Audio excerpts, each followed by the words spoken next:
Jake Newshound, and this is Newshound's Location Report. Welcome to the nation's capital city, Jerusalem, and to the latest news about Jesus. After 3 years in Galilee, Jesus has just arrived here with his followers. And quite an entrance it was, too. Jess Waiting saw it all happen. Tell us about it, Jess. Well, I'd been here for about an hour waiting for my nephew to give me a lift to Jericho. I always go to Jericho on a Sunday, you know. Well, not every Sunday, of course. Most Sundays. I mean, obviously, if it was raining, Yes. I wouldn't go to Jericho. But after you'd been waiting, what happened? Well, first thing was the sound of clapping and cheering just around that bend in the road, over there. Then, I didn't know what that was about, of course. All these children suddenly appeared running down the road, skipping and laughing. And I thought to myself, that's nice.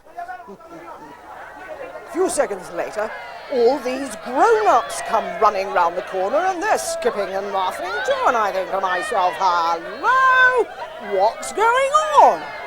Suddenly, the road's just full of people singing and dancing.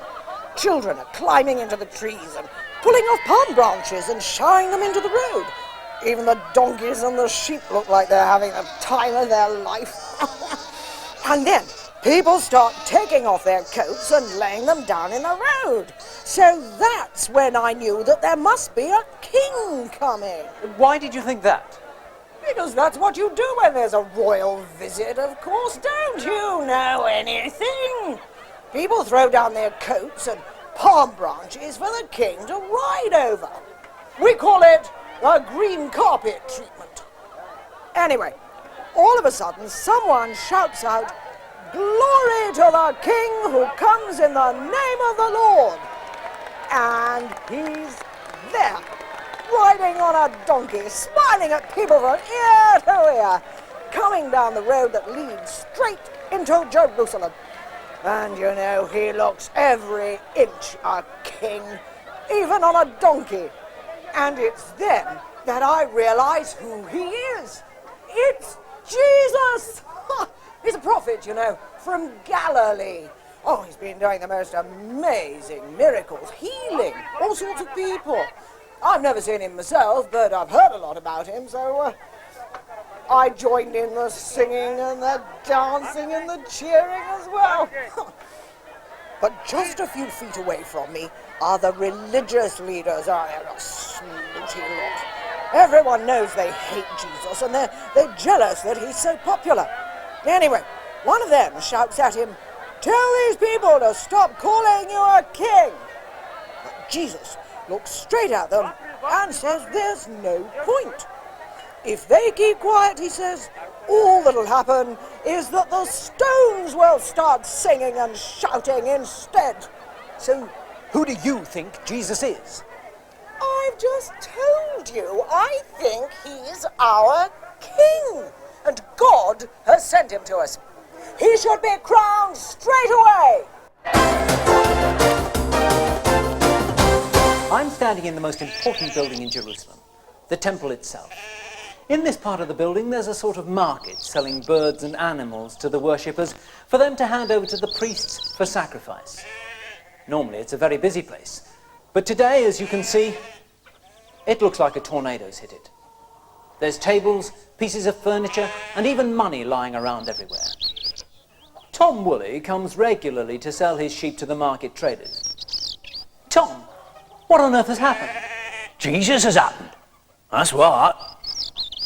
I got here early as usual and sold my sheep to the market people. They're a nasty bunch. I sells my sheep to them really cheap, and they sells them on to their customers for loads and loads of money. Just look around you. Hens, pigeons, goats, sheep, doves, they're all really, really expensive. And the market traders sell it to people who are terribly poor. They're just a bunch of crooks. I've always said they should never be allowed in God's temple. Yes, but what happened? I saw it all. Jesus arrives and walks over to the nearest stall, which just happens to be run by the biggest shark in the old place. Pete the Cheat, we call him. "Good morning, sir," says Pete, ever so sweetly. "And what can I do for you?" You can clear out of here for starters, says Jesus. You should have seen the look on Pete's face. And then Jesus turns round and shouts out, this is supposed to be a house of prayer, but instead it's become a den of thieves. He's really angry. And sad too. And suddenly, he grabs hold of Pete the Cheat's table and just flips it over. It was brilliant. There's money all over the floor, sheep barging between the tables, hens clucking like mad, feathers flying all over the place, and Pete desperately trying to grab hold of some of his stolen money. Jesus marches round the temple, doing the same to all the other crooks and cheats. Tables and chairs are flying everywhere. And you should have seen the way Jesus looked at them. They're scared stiff of him. In a few minutes, he's driven them all out through the gates, clutching their money bags as they go.